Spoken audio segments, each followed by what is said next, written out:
Ano ang karapatan ng driver kapag siya ay hinuli ng traffic enforcer sa kalsada? Hi class, it's me again, Sir Ida.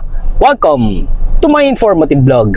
Marami ang natatakot na magmaneho ngayon dahil baka sila ay mahuli ng enforcer sa kalsada. Lalong-lalo na, napakabigat ang multa sa bawat batas trapiko na inyong lalabagin. Ito ang inyong mga karapatan na dapat yung malaman kapag ikaw ay hinuli ng traffic enforcer. Number 1, karapatan mong malaman ang kumpletong pangalan ng traffic enforcer at kung saan siyang agency nagtatrabaho. Pwede mo itong tignan sa kanyang ID, uniform, para at least alam mo kung saan pwedeng i-contest ang iyong concern kung sa pakiramdam mo hindi tama ang panghuhuli sa'yo. Dito mo rin kasi malalaman kung saan mo tutubusin ang iyong lisensya, magbabayad ng iyong multa. Pangalawa, karapatan mo ring malaman kung ito ba ay isang traffic direction officer or deputized officer. Kapag ito ay traffic direction officer, kadalasan ito ay mga enforcer from the local government units. Ang mandato nila mag-assist ng daloy ng trapiko sa kalsada. Hindi sila authorized mag-confiscate ng driver's license. Maaari lamang silang mag-confiscate kung sila ay isang deputized officer ng LTO. Ang deputized officer naman ay may authority na mangumpiska ng iyong driver's license. Paano mo ba malalaman kung ito ay deputized officer ng LTO? Meron silang deputation ID. Ang kanilang panike ay temporary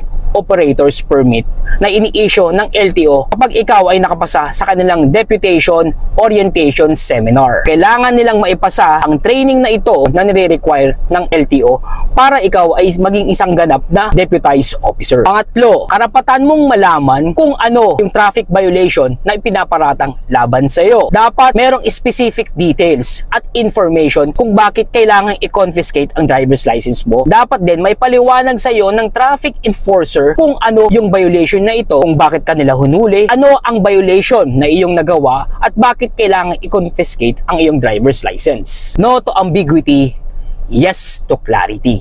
Hindi ka dapat nililito or ninilang ng traffic enforcer kapag ikaw ay hinuli. Malinaw dapat ang pagpapaliwanag tungkol sa violation na nakumit mo ng isang traffic offense. Pang-apat, karapatan mong hindi bumaba sa iyong sasakyan kapag ikaw ay pinara or hinuli ng isang traffic enforcer.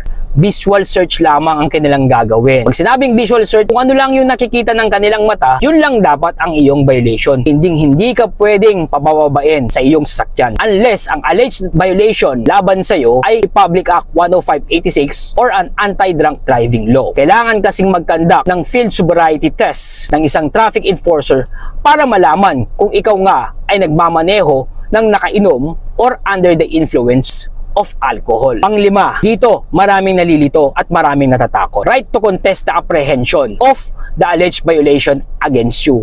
Ibig sabihin, may karapatan kang i-contest ang violation na ipinaparatang laban sa iyo. Lalong-lalo na kung pakiramdam mo ay hindi tama ang panghuhuli sa iyo. Lagi niyo pong tatandaan ito. Kung ikaw man ay hinuli, hindi po ito nangangahulugan na final na ang iyong violation. Kaya't binigyan po kayo ng karapatan na i-contest kung ano man ang huli na sa tingin nyo ay hindi tama. At pang-anim, karapatan nyo mag-file ng criminal, administrative, or civil case laban sa traffic enforcer kung sa tingin nyo na merong abuse of authority sa panghuhuli sa inyo. Lalong-lalo na kung may irregularities na ginawa during the apprehension. Pero lagi po nating tatandaan na napakahirap magpatupad ng batas trapiko sa ating bansa. Marami pa rin ang hindi nakakaalam ng kanilang karapatan or nakakaalam kung ano ba talaga ang traffic violations. Sana po ay maging magalang tayo sa pakikipag-usap sa ating mga traffic enforcer sa kalsada. Hindi po biro ang kanilang trabaho. Mahirap pong mabilad sa init ng buong araw. Minsan napapaaway pa sila samantalang ginagampanan lang po nila ang kanilang trabaho. Ang tanging concern lang po nila ay ang inyong kaligtasan sa kalsada para maiwasan ang mga hindi inaasahang aksidente na pagsisisihan natin balang araw. Ako nga po pala si Sir Da. Sana may natutunan ka sa aking informative vlog. Huwag mong kalilimutang mag-subscribe sa aking mga social media accounts.